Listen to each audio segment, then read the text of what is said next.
Pour Marie-Irène et Mary, déjà 4 années de service au sein du centre médical de Tadine. Mais pour ces deux aides-soignantes diplômées, pas d'amélioration de leur statut précaire, mais au contraire, la fin de l'acte d'engagement qui les lie à la province des Îles-Loyauté.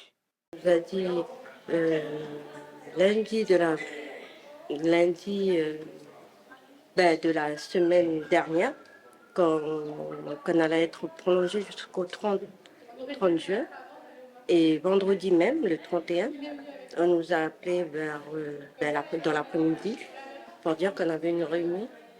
Et en arrivant à la réunion, on a su que les fins de contrat à minuit, le 31 à minuit. Le personnel de santé en poste, qui a manifesté ce matin sa solidarité avec ce mouvement de colère, n'a pas été autorisé à s'exprimer sur le sujet, mais nous confirme que sans les aides-soignantes, la prise en charge des patients est déjà difficile.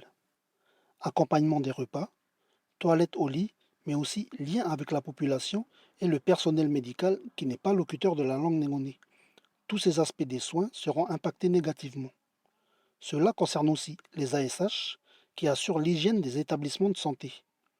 Depuis un certain temps déjà, aux centres médicaux de La Roche et de Tadine, aucun ASH ne travaille le week-end.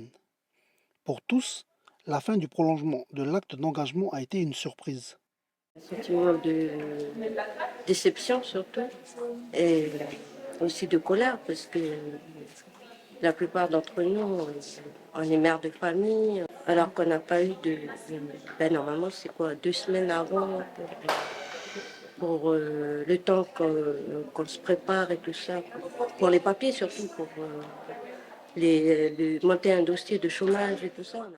Comme pour d'autres prestataires de services, ces situations sont justifiées par un motif très souvent évoqué.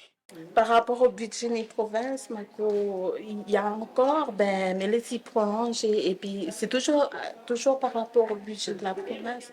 Ce débrayage d'une partie du personnel, initié par des adhérents de l'USTKE, a aussi été suivi sur l'IFU.